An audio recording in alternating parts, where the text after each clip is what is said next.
몇 년 전에 그 대학병원에 흉부외과라는 진료 과목이 있죠. 전공이 있죠. 이 몇 년 전에 대학병원의 흉부외과의 치열함을 그대로 보여준 드라마 한 편이 있었습니다. 흉부외과 심장을 훔친 의사들이라는 드라마였습니다.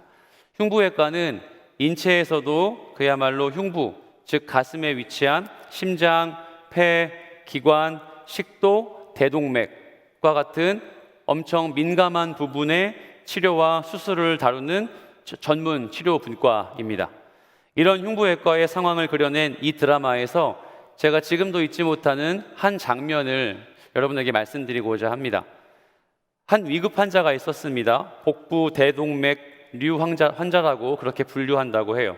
당장 수술을 받지 못하는 상황에서 극중의 주인공인 이 의사가 병원에도 갈 수 없고 심장의 출혈이 급박한 상황에 공업용 순간 접착제, 즉 순간 본드로 심장을 지혈하는 장면을 보게 됐습니다.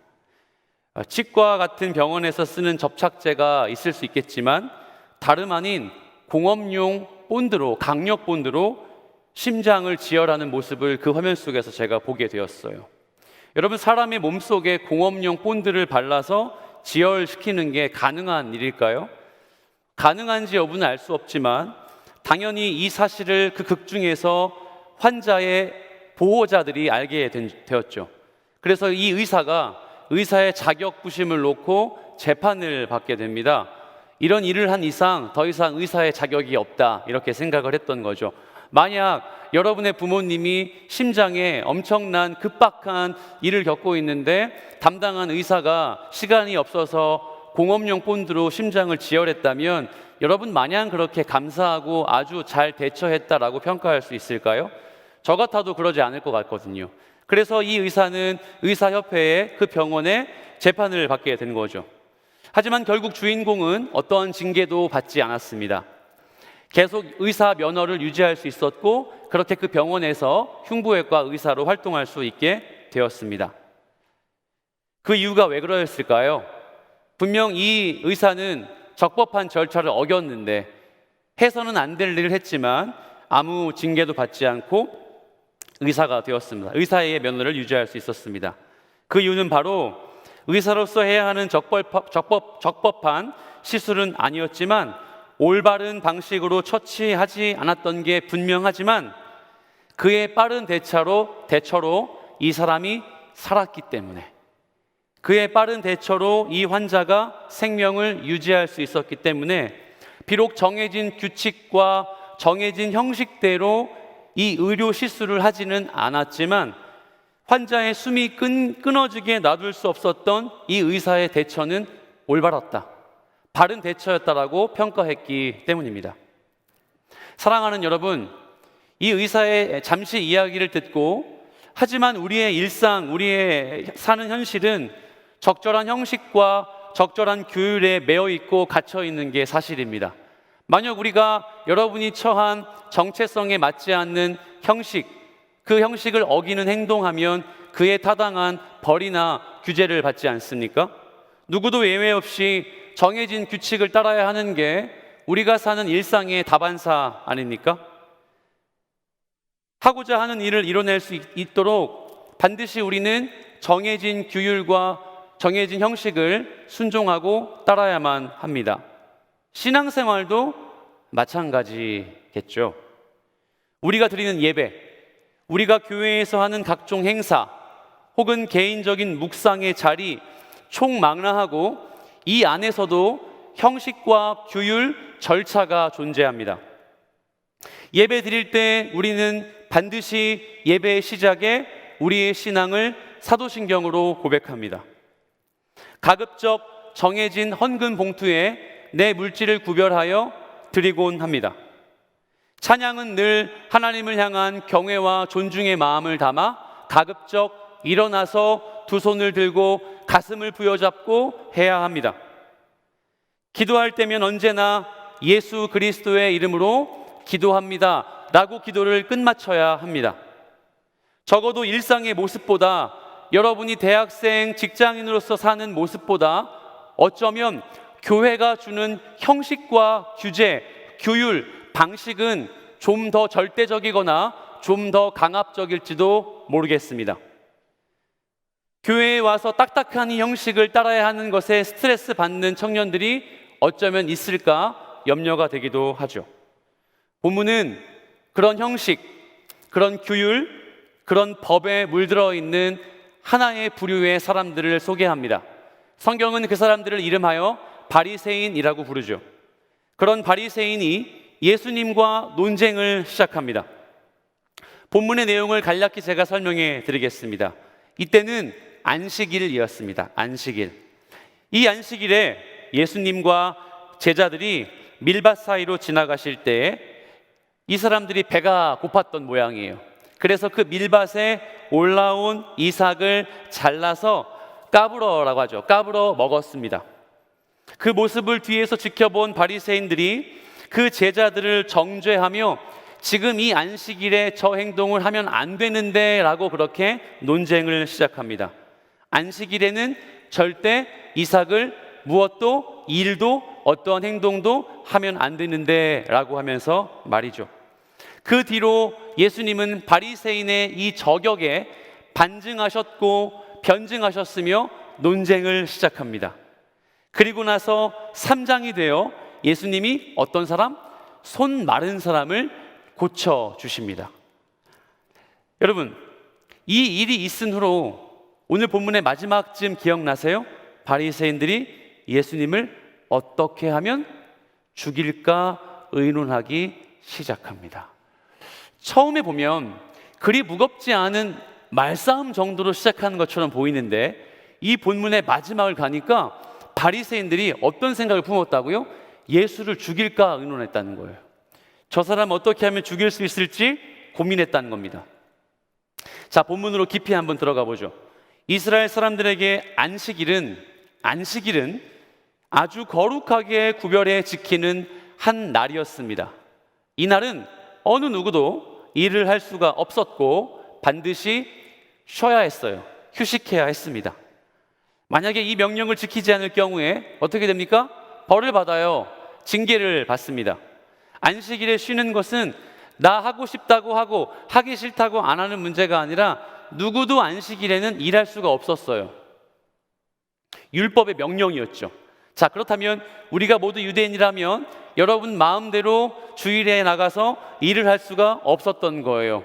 당시의 율법의 규제가 그랬기 때문이죠.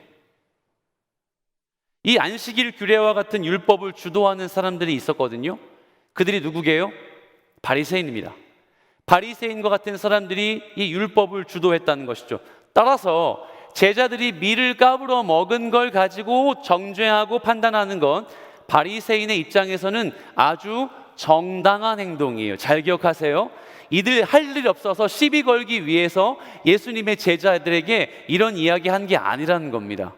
이들은 지금 정당한 이야기를 하고 싶었던 거예요. 왜요? 이들의 의미를 알면 좀 이해가 쉽습니다. 자, 바리새인. 우리가 지금 안식일에 대해서 잠깐 짚어봤고, 두 번째, 바리새인. 사랑하는 여러분, 바리새인은 성경에 정말 많이 나옵니다. 구약, 신약을 막론하고 바리새인을 의미하는 단어들이 정말 많이 등장을 하죠. 혹 여러분 성경에 익숙하지 않은 사람들이 여러분에게 야, 바리새인은 어떤 사람들이야? 라고 물으면 어떻게 설명할 수 있을까요? 바리새인은 애초부터 성경에 등장한 사람들은 아니었어요. 구약의 말기에 가면, 자, 성경의 창세기부터 마지막 말라기까지 있지 않습니까? 구약의 마지막쯤으로 가면 선지서라고 불러요.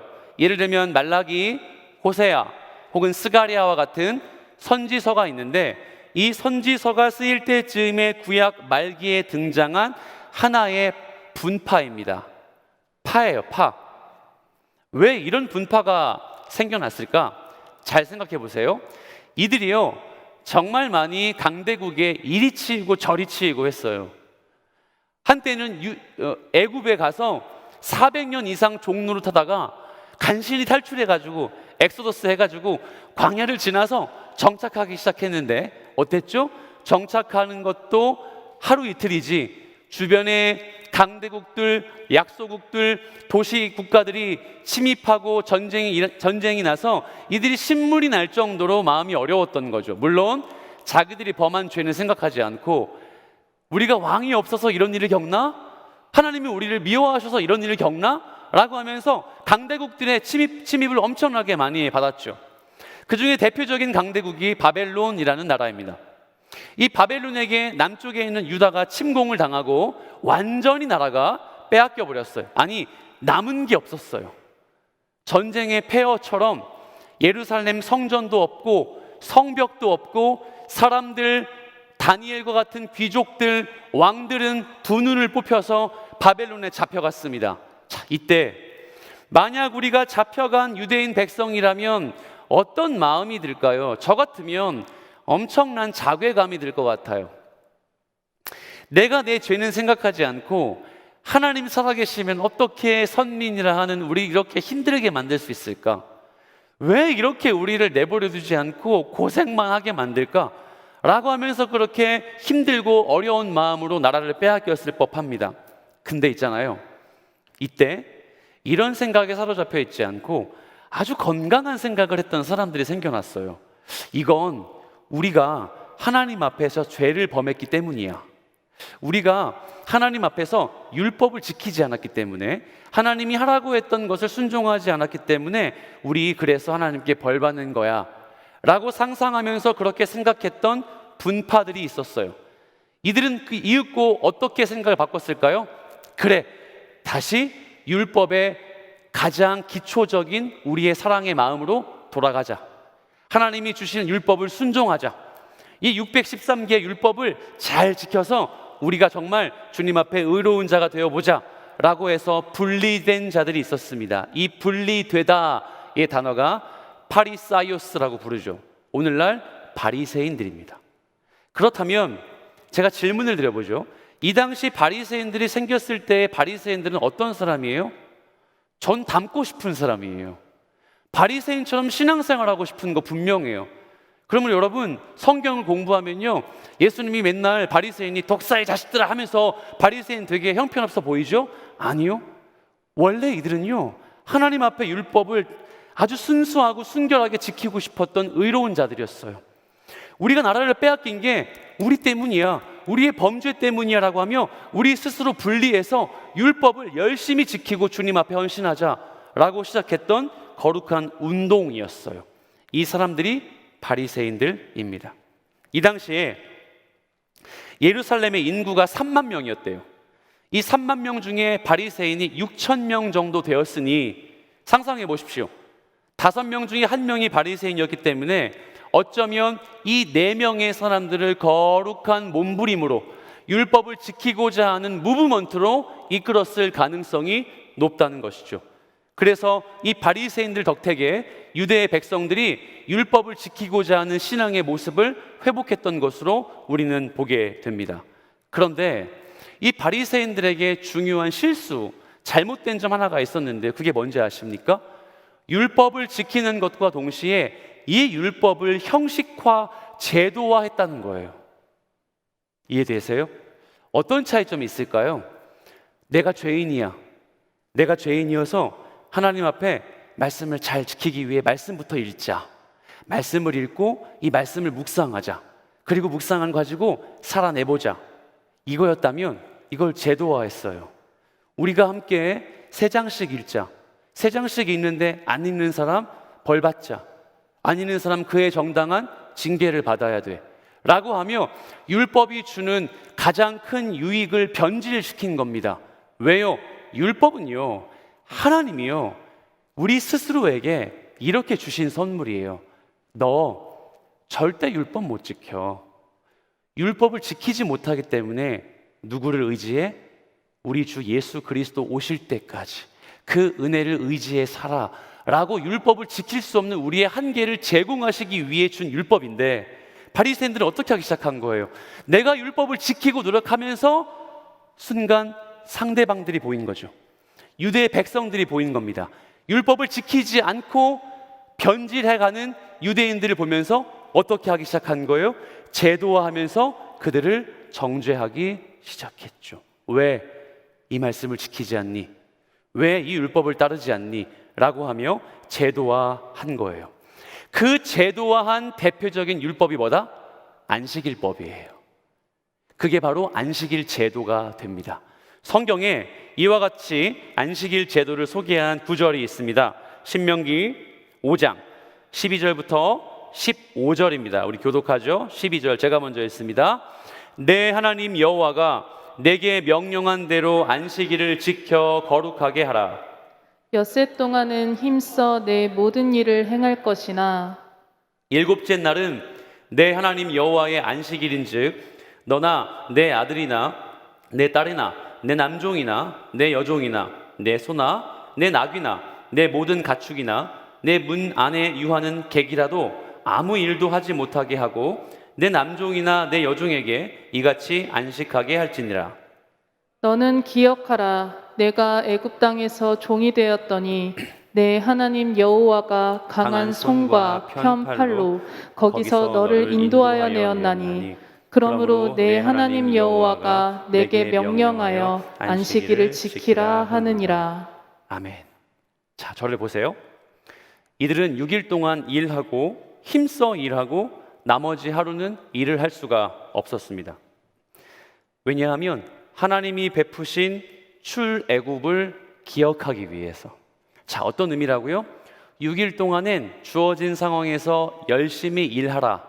그리고 하루는 쉬어라. 가 아니라 쉬는 대신 너희 조상들이 애굽에서 구원을 어떻게 받았는지 그 유월절을, 그 어린 양의 보혈을, 피를, 그 십자가의 은혜를 기억하라가 되면서 이들에게는 하루가 쉬는 날이 아니라 구원을 묵상하는 날이 되었습니다. 그런데 여러분, 우리는 이와 같이 교회에서 배운 안식일 제도는 너무 익숙하게 생각하지만 안식일 자체가 주는 의미는 사실 관심이 없었던 적이 많은 것 같아요. 왜냐하면 여러분, 안식일이 어떤 날이죠? 라고 부르면 대번 어떻게 대답하죠? 내 쉬는 날입니다. 내 교회에 오는 날이죠? 라고 생각할지 모르겠지만 사실 그 점은 우리에게 안식일 제도는 익숙하지만 안식일 제도가 아니라 안식일이 익숙하지 않기 때문이에요. 오늘 전 여러분과 안식일 제도가 아니라 안식일이 무엇인지를 함께 묵상하고 싶어요. 여러분, 그렇다면 안식일은 뭘까요? 이렇게 질문하면 쉽겠죠. 안식일을 가장 처음에 지킨 분이 누굴까요? 하나님이십니다. 하나님은 안식일을 지정하셨고 몸소 안식일을 지켜내셨어요. 어떻게 안식일을 지키셨는지 성경을 보겠습니다. 창세기 2장 1절부터 3절 여러분이 한번 크게 읽어주세요. 시작. 천지와 만물이 다 이루어지니라. 하나님이 그가 하시던 일을 일곱째 날에 마치시니 그가 하시던 모든 일을 그치고 일곱째 날에 안식하시니라. 하나님이 그 일곱째 날을 복되게 하사 거룩하게 하셨으니 이는 하나님이 그 창조하시며 만드시던 모든 일을 마치시고 그날에 안식하셨음이니라. 아멘. 자, 정확하게 기억하셔야 돼요. 안식일 제도가 아닙니다. 안식일입니다. 하나님이 안식일을 지키셨습니다. 하나님도 안식일을 지키시기 전에 어떻게 하셨죠? 6일 동안 천지를 창조하셨습니다. 그리고 7일째, 일곱째 날 안식하셨죠. 물론 목사님 이거 다 알죠. 네, 여러분이 알고 있다는 사실 저도 압니다. 그렇다면 6일 동안 하나님이 창조하셨고 7일째 안식하신 이 날에 상호의 관계나 이 날들의 의미가 어디에 있을까? 우리 함께 보겠습니다.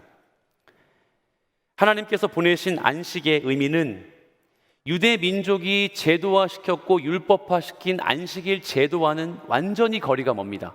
왜냐하면 먼저 창조를 보겠습니다. 하나님은 6일 동안 천지를 창조하셨습니다. 여러분의 믿음이 천지의 창조를 하나님이 하셨다는 걸 인정하는 믿음이라면 우린 이렇게 고백하죠. 6일째 날 누가? 우리가 창조되었습니다. 아담으로 상징되는, 하와로 상징되는 사람이 6일째 창조되었습니다. 그런 후에 7일째 날에 하나님이 안식하셨습니다. 그런데 여기서의 안식하다의 단어 샤바트를 보면 어떤 의미가 있냐? 쉬다, 영어로 얘기하면 take a rest가 아닙니다. 뭐라고요? 쉬다가 아니에요. 끝났다 뜻이에요. 여기에 샤바트는 안식의 의미는 끝났다, 멈추다, 마쳤다 이 뜻이 됩니다. 왜 이렇게 쉬다가 아니라 멈췄다, 마쳤다라고 해석할 수 있을까요? 6일의 창조의 시간이 이제는 끝났다. 하나님이 창조하신 이 사역이 이제 마쳐졌다, 마침표가 되었다 이 말입니다. 그리고는 안식하셨습니다. 그렇다면 하나님이 6일 동안 하신 일이 피곤하셔서 육체적으로 어려우셔서 쉬신 걸까요? 아니요. 알다시피 하나님에겐 무엇이 없죠? 육체가 없어요. 누구도 하나님을 본 자가 없다고 성경은 나와 있듯이 하나님의 적어도 안식은 육체의 피로나 어려워서 피곤해서 쉬는 것이 아니라는 거예요. 그러면 우린 정확하게 이 쉼의 의미를 이해할 수 있습니다. 하나님께서 6일간 하신 창조의 사역을 마치시고 하루 마치실 때 보시기에 좋았더라. 이틀째 마치시고 보시기에 좋았더라. 3, 4, 5일까지 보시기에 좋았더라. 이렇게 말씀하셨어요. 이 말이 뭘까요? 이거 어떤 의미 같으세요? 이 말이에요. 하나님이 지은 게 엑설런트하다. 하나님이 지은 게 완벽하다. 하나님 자기 자신을 칭찬하시는 거예요. 자존감 쩔죠. 하나님 자기 자신을 칭찬하시는 게 보시기에 좋았더라요. 그런데 하나의 대상은 보시기에 좋았더라가 아니라 보시기에 심각하게 좋았더라라고 나와 있어요. 누굴까요? 사람 아담입니다. 왜 하나님은 보시기에 심히 좋았더라라고 사람을 칭찬하셨을까요? 그분의 형상으로 지으셨기 때문이죠. 그러므로 사랑하는 여러분, 우리가 안식일을 묵상하기에 앞서서 여러분의 존귀함을 기억하십시오. 하나님이 창조의 그 클라이막스를 이루는 그 순간에 그 창조의 사역을 마치시고 난 후에 어떻게 감탄사 하셨냐면요, 너 보면서 나 보는 것 같아 이렇게 말씀하신 거예요. 내가 지은 아무개야 너를 보니 나 같다. 여러분, 이것만큼 대단한 칭찬이 있을까요? 하나님은 무소부재하시고 자존하시고 전능하시고 전지하신 완전하신 분인데 그 분이 나를 보며 뭐라고 칭찬하시냐면 너 나 같아라고 칭찬하시는 거예요. 그리고 나서 그 다음에 안식하셨습니다. 그렇다면 그 안식은 어떤 뉘앙스일까요? 누림입니다. 뭐라고요? 누림. 우리 한번 따라해 볼게요. 누림. 이게 무슨 의미예요? 감탄하는 거예요. 아, 나 되게 잘 지었다. 나 이 세상 되게 잘 만들어 놨어. 아, 내 형상을 따라 지은 내 아들, 내 딸 보니 내 스스로 너무너무 만족해. 따라서 하나님의 안식이란 창조하시는 것을 누리는 시간이에요. 쉬고 일하지 않는 안식일 제도가 아니라요, 안식일은요 누리는 시간이란 말입니다. 그러면 예수 그리스도의 십자가 은혜로 안식일을 지키는 우리가 썬데이, 아들의 날 주일을 지키는 우리에게도 어떤 의미가 가미되어야 할까요? 창조의 보시기에 심히 좋았더라의 일, 첫 번째 대상인 우리가 주일을 맞이할 땐 뭐예요? 누리는 거예요. 무엇을요? 구원을요. 하나님은 창조를 누리시는 안식일 보내셨지만 우리 예수의 아들과 딸들은, 주님의 백성들은요, 하나님이 이루시고 성취하시고 예수 그리스도가 실행하신 십자가 사건을 누리는 겁니다. 누리기 위해서 이 주일을 보내는 거예요. 이해가 되세요? 그러므로 안식일은요 우리에겐 행복한 날입니다. 안식일은요 우리의 일주일의 시간의 시작인 날인 거예요. 내가 일주일의 시간을 보내기 위해 자양분을 얻는 시간이 어디 같으세요? 여기예요. 일주일을 다 보내고 푸념하기 위해 나오는 곳이 여기가 아니고요, 여기가 지금 우리의 삶을 지탱할 수 있는 본질적인 공급의 시간이란 말입니다. 그러므로 사랑하는 여러분, 안식일 제도가 아닌 안식일에 하나님의 말씀을 기억한다면 이 시간 그 무엇에도 양보하시면 안 되는 거예요. 일주일의 시간을 보상받고 있는 시간이 아니라요, 이 시간 버티고 말씀으로 내 자양분을 입력하고 주입당해서 세상에서 예수의 제자가 되기 위해 승리해야 하지 않습니까? 더 놀라운 사실이 뭔지 아세요? 하나님은요 6일 동안 지으시고 7일째 안식하셨잖아요. 지금도 안식하세요. 성경을 보세요. 8일째 없습니다. 그건 무슨 의미일까요? 하나님은 창조하신 후로 지금까지 누리고 계세요. 지금까지 매일을 안식일로 보낸다는 사실입니다. 그러므로 사랑하는 여러분, 그 하나님의 백성인 우리가 안식일을 이해한다면 하루, 썬데이, 일요일? 아니요. 우리에게는 하나님이 나를 위해 구원하신 구원의 사역을 누리는 것으로 이 일생을 보내실 수 있어야 해요. 사랑하는 예수의 제자 여러분, 그리고 사랑하는 성도 여러분, 우리가 안식일을 배우면서 예수 그리스도의 이 말씀을 기억하면서 하나 결단합시다. 하나님의 날 이 주일은요, 누군가에게도 빼앗길 수 없는 날입니다. 여러분의 어떠한 스케줄, 여러분의 아픔, 여러분의 그 무엇을 감안해서 표현하지 마십시오. 그저 그 날은 누군가에게도 양보할 수 없어요. 왜요? 하나님은 지금도 안식하고 계시거든요. 하나님은 지금도 7일째의 안식일을 누리고 계시거든요. 하지만 이스라엘 백성들은 그 하나님께서 누리신 안식의 진짜 의미를 없애고 안식일 제도를 만들었습니다. 어떻게 해라? 쉬어야 한다. 혹시 들어보셨어요? 만약 안식일에 사람이 다치면 병원에서 안식일엔 그 사람을 치료하지 않는데요. 예루살렘에 호텔이 있거든요. 예루살렘 호텔에 엘리베이터가 두 가지 있는 거 아시죠? 주일용 엘리베이터가 있어요. 왜? 거기는 버튼을 누르지 않아도 자동으로 왔다 갔다 하는 엘리베이터예요. 그래서 주일에 버튼을 누르는 안식일에 버튼을 누르는 엘리베이터를 타고 누르면 안식일을 범하는 꼴이 되는 거죠. 우습지 않습니까? 안식일을 오해하고 있는 유대인들의 실상이 이와 같은 거예요. 이런 생각이 사로잡혀 있는 바리새인들이 밀을 까불어서 안식일에 먹고 있으니 얼마나 화가 나고 답답했겠습니까? 근데 오늘 본문의 클라이막스죠. 이 예수님이 바리새인들의 힐난 지적에 어떻게 대답하셨을까요? 여러분, 안식일이든 안식일의 제도든 이것은 모두 어떻게 하기 위해 생겨난 것이다? 사람을 위해서 생겨난 것이다. 안식일 율법이든 안식일 제도는 제도 자체에 권위가 있는 것이 아니라 이 모든 것 위에 뛰어난 한 영혼이 구원받고 한 사람이 사는 것이 이 안식일 율법의 핵심이 된다는 것을 말씀하셨습니다. 그리고 이 예를 드셨죠. 사무엘상 21장에 다윗이 사울에게 쫓김받는 신세가 되었습니다. 10수년간 다윗이 사울에게 쫓김을 받다가 몸도 지치고 마음도 지쳤을 때였습니다. 그곳에 그 상황에서 놉이라는 땅에 갔을 때 대제사장 아비아달 시대에 한 성막을 맡고 있는 아히멜렉이라는 제사장이 있었어요. 그곳에 가서 조공을 좀 요청한 거죠. 우리를 좀 도와주십시오. 그때 이 아히멜렉이 누구도 건들 수 없는 성막 안에 기구를 건드렸어요. 그게 뭐였냐면 진설병이에요. 성막 안에는 빵을 12개 진설해 놨습니다. 이거는 제사를 위해 쓰는 것이기 때문에 누구도 건들 수가 없었어요. 근데 이 아히멜렉이 그걸 건드려 다윗과 다윗의 일행에게 식사로 제공을 한 거예요. 그리고 예수님이 말씀하신 거죠. 안식일은, 율법은 사람을 위해서 생겨난 것이다. 사랑하는 여러분, 안식일이 사람을 위해 존재한다는 것 좀 이해가 되십니까?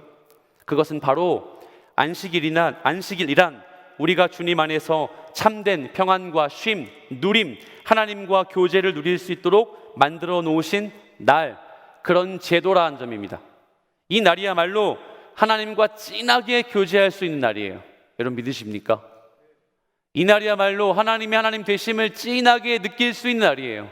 시간에 쫓겨서 누군가에게 이끌려서 그 어떤 상황 때문에 예배 오는 게 아니란 말입니다. 여러분 적어도 그리스도인이라면요, 하나님의 말씀을 만나는 이 시간은, 이 안식할 수 있는 시간은 평안, 쉼, 누림이 공존해서 그 누구도 그 무엇도 이 자리를 빼앗을 수가 없는 거예요.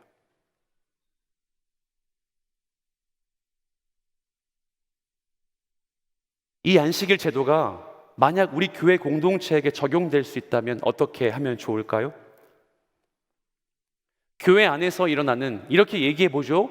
성일교회 안에서 할 수 있는 모든 사역, 모든 프로그램, 모든 수련회, 모든 행사들, 무엇을 요구하고 무엇을 명령해야 마땅합니까? 그렇습니다. 한 영혼이 선다면, 한 영혼이 복음 앞에 일어난다면, 한 영혼이 돌아온다면 반드시 고액의 물질을 소비해서라도 그 일을 해야 되는 겁니다. 그 어떤 사람들이 동원해서라도 한 영혼이 예수께로 돌아온다면 그거 해야 되는 겁니다. 여러분 기억하십시오. 그것에 우리가 영혼을 살리는 일에 본질적인 가치가 있다는 걸 기억하십시오. 그런 교회에서의 말씀에 힘이 있고, 그런 교회에서의 말씀에 능력이 있는 이유는 우리가 결국 이 말씀으로 사람을 살릴 수 있기 때문입니다. 본문 28절에 보십시오. 그러므로 인자는 안식일에도 주인이니라. 안식일의 주인이 누구라고요? 인자입니다. 바로 예수 그리스도란 소리예요. 왜요? 예수가 왜 오셨으니까요. 나 살리려고요. 여러분 구원하기 위해 예수가 오신 겁니다.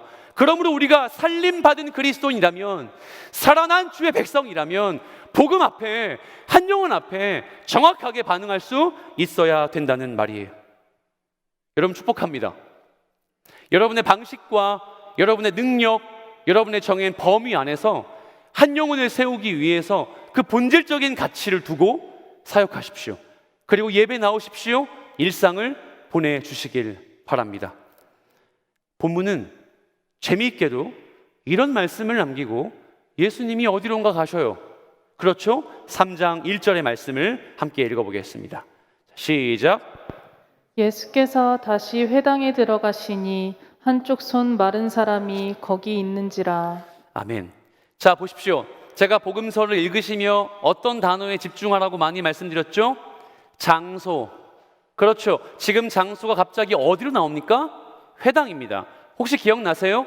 우리 마가복음 1장부터 2장 쭉 묵상하면서 가버나움, 회당, 바닷가, 광야 등과 같은 장소의 개념의 의미를 꽤나 많이 두었습니다. 자, 회당에 어떤 일이 있었던 걸 우리가 기억하고 있습니까? 예수님은 마가복음 1장 21절에서 회당에 들어가셔서 거기에 귀신 들린 자를 고치셨습니다. 기억나세요? 나길 바랍니다.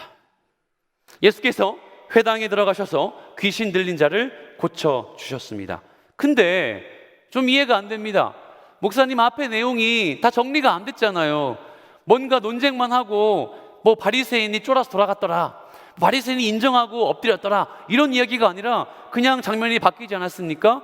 그래서 새로운 센텐스로, 새로운 패러그래프로, 문단으로 이해할 수 있겠지만 아니에요. 왜냐하면 헬라어 원문을 보면 이게 카이라고 소개합니다. 엑소인가요? 그 카이가 아니고 이 헬라어 카이는 그리고라고 해요. 그런데 헬라어를 나중에 보시면 알겠지만 헬라어에서 맨 앞자는 늘 대문자를 써요. 왜 대문자를 쓰냐면 앞에 문단하고 이어질 경우에만이에요. 앞에 문단의 이야기가 이어지는 접속사에 대문자가 쓰여지면 앞에 문단과 인과관계로 계속 얘기하고 있구나. 그러면 지금 회당에서 무슨 일을 하시는 예수님과 바로 이전에 바리새인과 안식일 논쟁하는 것이 이어져 있다는 걸 우리는 알 수 있습니다.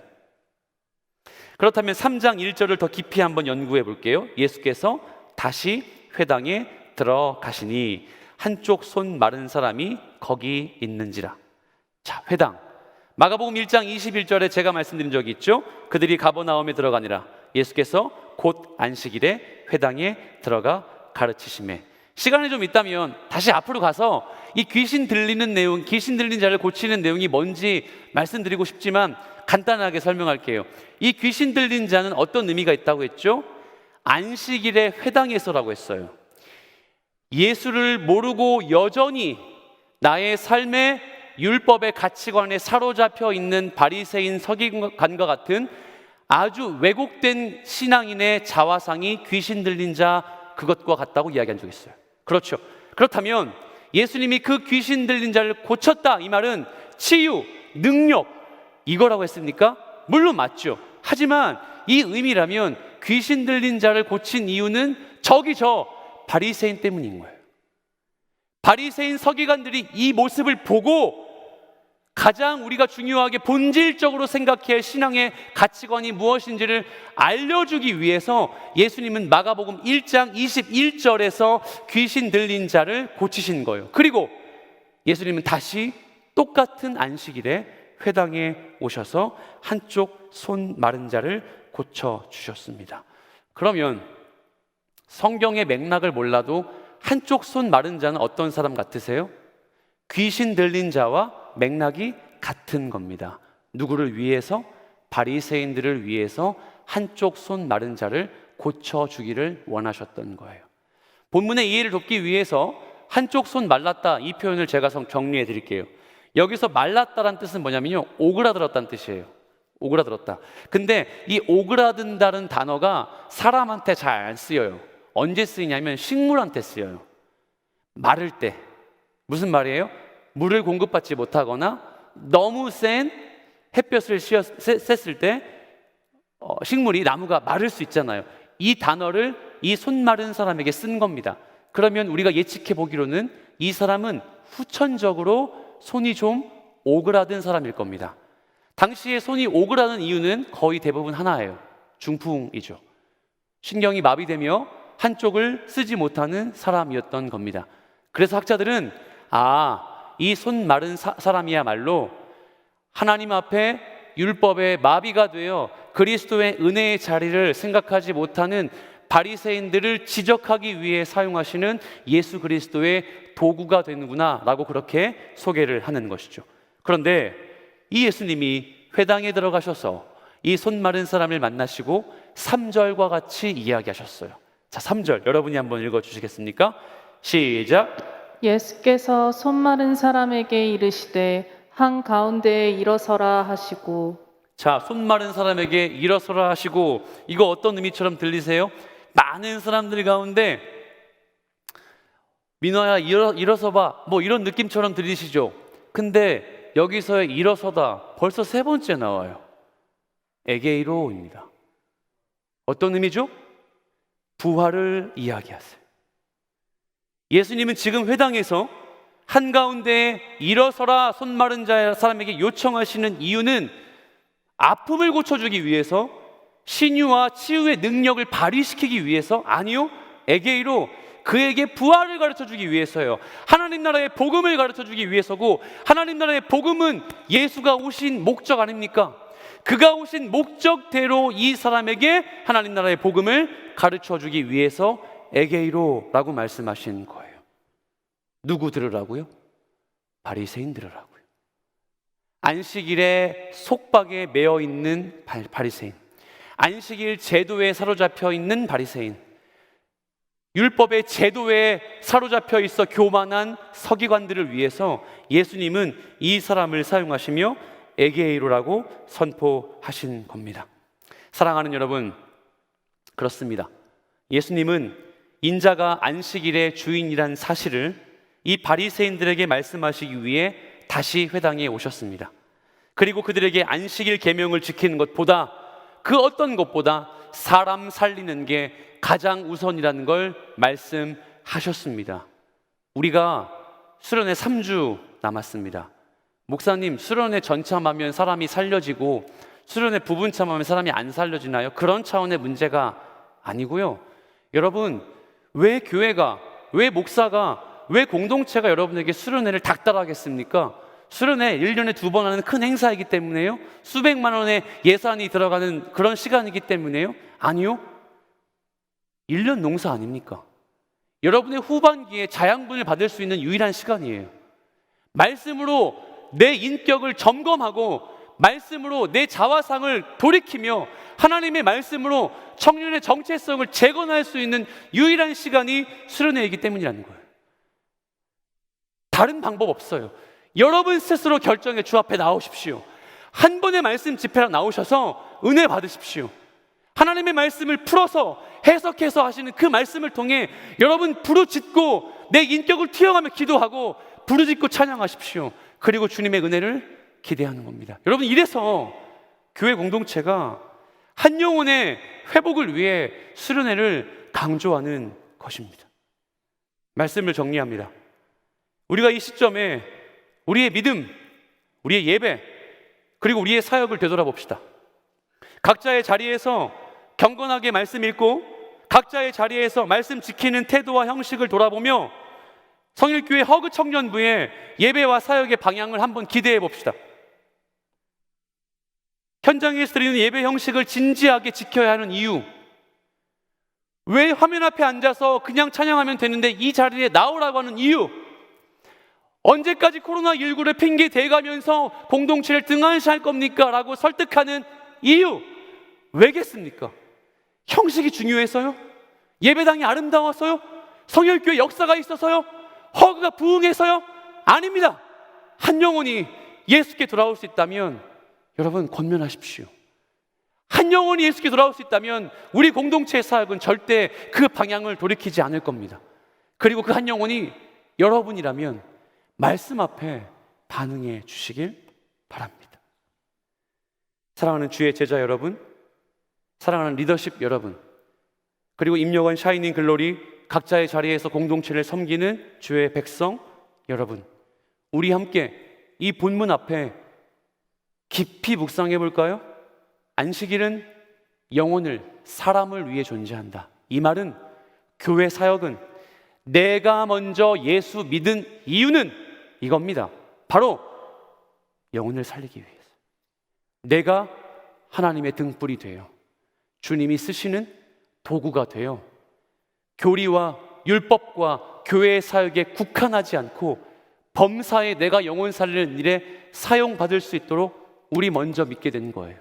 그러므로 영혼을 살리는 일, 영혼이 주께로 돌아오는 일을 멈추지 않고 이 공동체에서 섬김과 헌신의 자리로 나아가시는 여러분 되시길 살아계신 예수 그리스도의 이름으로 축복합니다. 아멘.